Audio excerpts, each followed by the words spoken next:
Hello बच्चों, तो आज हम पढ़ेंगे एप्लीकेशन ऑफ यूसीएम का पहला टॉपिक। हमें एक एक्सप्रेशन बनाना है हॉरिजॉन्टल अनबैंक रोड पे मैक्सिमम स्पीड का।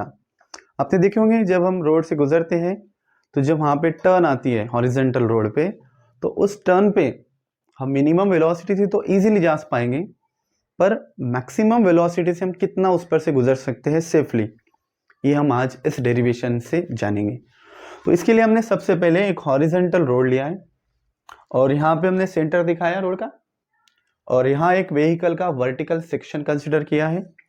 और बच्चों दो चीज़ आप याद रख लो इस चैप्टर में कि आपको हर जगह जहाँ पे भी रोड आएगा वहाँ एक नॉर्मल रिएक्शन वाला फोर्स एग्जिट होगा और वो हमेशा सरफेस को परपेंडिकुलर रहेगा। आपको ये डायरेक्शन अगर जब मालूम पड़ गई तो आपके लिए सारा डेरिवेशन आसान हो जाएगा। और बच्चों देखो वेट mg की जो डायरेक्शन है तो ये हमेशा जो है वो वर्टिकली डाउनवर्ड एक्ट होंगे। और एक और आपको इसमें फोर्स याद रखना है, सेंट्रीपिटल फोर्स।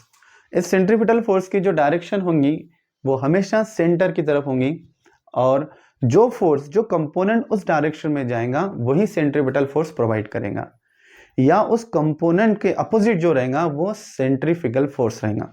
तो बच्चों ये चीज याद रखो, इसलिए आपको इजीली इक्वेशन बनेंगे और इक्वेशन से डेरिवेशन होगा। तो शुरू करते हैं। तो यहाँ पे हमने एक व्हीकल का वर्टिकल सेक्शन लिया है। तो जैसे कि अभी आपने जाना है कि नॉर्मल रिएक्शन ये रोड को परपेंडिकुलर दैट्स अपवर्ड डायरेक्शन में है, वेट mg हमेशा डाउनवर्ड डायरेक्शन में, और यहाँ पे जो फ्रिक्शनल फोर्स है व्हीकल के टायर्स का और रोड का, इसकी डायरेक्शन आपको दिख रही है टुवर्ड द सेंटर है। तो अब बच्चों देखो यहाँ आपको दिख रहा है कि नॉर्मल रिएक्शन और mg इक्वल और अपोजिट है, इसलिए हमारा पहला इक्वेशन बन गया n is equal to mg। और बच्चों अब दूसरा इक्वेशन देखो कि आपको दिख रहा है, आप इसको दो टाइप में लिख सकते हो। अगर आपको लिखना है कि ये जो फ्रिक्शनल फोर्स है ये सेंटर की ओर जा रहा है, इसलिए आप डायरेक्ट इजी लैंग्वेज में लिख सकते हो कि frictional force provide centripetal force, आप डायरेक्ट लिख सकते हो। या फिर आप इस तरह भी बोल सकते हो कि फ्रिक्शनल फोर्स इधर जा रहा है और सेंटर के अपोजिट डायरेक्शन में जाने वाला सेंट्रीफ्यूगल फोर्स होता है। तो आप अगर बैलेंस वर्ड यूज कर रहे हो तो आपको सेंट्रीफ्यूगल लिखना है कि frictional force balance bye centrifugal force. और अगर आपको प्रोवाइड वर्ड लगाना है तो आप इस तरह भी लिख सकते हो कि frictional force provide centripetal force. तो बच्चों हमने यहाँ बैलेंस वर्ड यूज किया है इसलिए सेंट्रीफ्यूगल आ गया। और आपको पता है कि सेंट्रीपिटल और सेंट्रीफ्यूगल का जो फॉर्मूला है हमने लास्ट लेक्चर में भी देखा था, mv²/r, स्केलर फॉर्म वाला हमने यहाँ यूज किया। दूसरा इक्वेशन आ गया। बच्चों देखो हमने क्या किया, इक्वेशन 2 को इस इक्वेशन 1 से डिवाइड कर दिए। यहाँ m जो है वो कैंसिल हो गया, r नीचे आया और ये हो गया v²/rg। इसके बाद हमने फ्रिक्शनल फोर्स का फॉर्मूला यूज किया जो है μs × n। यहाँ μs जो है वो कोएफिशिएंट ऑफ फ्रिक्शन है और n नॉर्मल रिएक्शन।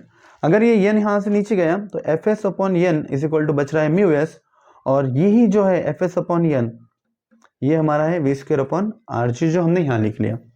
तो इसी तरह बच्चों ये जो rg यहाँ डिवाइड में है ये इधर जब जाएगा तो ये मल्टीप्लाई में हो जाएगा और हमें मिलेगा v² is equal to μs rg, और स्क्वायर का हमने स्क्वायर रूट लिया तो ये टर्म गई अंडर रूट में। तो बच्चों इसी तरह आपको ये एग्जाम में लिख के आना है। आप इसके स्टार्टिंग में थोड़ी थ्योरी लगा सकते हो, जो आपको बिल्कुल भी याद नहीं करना है, रट्टाफिकेशन नहीं करना है। आप क्या लिखोगे कि कंसीडर अ व्हीकल, एक व्हीकल हमने कंसीडर किया सिंपल लैंग्वेज में, और वो क्या कर रही है, मूव कर रही है कौन से रोड पे, हॉरिजॉन्टल अनबैंक रोड, जिसकी रेडियस r है, सेंटर o है। इतना लिख लो आप, बहुत सफिशिएंट थ्योरी है। और आपको दिख रहा है कि व्हीकल पे कितने फोर्स एक्ट हो रहे हैं, आप नीचे लगा सकते हो कि फोर्सेस एक्टिंग ऑन व्हीकल क्या है, number 1 normal reaction, number 2 weight mg, और तीसरा फ्रिक्शनल फोर्स। ये थ्योरी आपको लगाना है और बाकी आपको डायग्राम बनाना है। और जैसे कि हमने देखा है कि किस तरह हमने दो इक्वेशन बनाए, डिवाइड किए, और इस तरह हमारा आंसर आ गया। एक एडिशनली आपको ये फॉर्मूला भी याद रखना है। तो बच्चों इसका स्क्रीनशॉट ले लो, और इसी तरह आपको अगर एक क्वेश्चन बोर्ड में पूछा है तो आप इस तरह लिख के आओ। Best luck.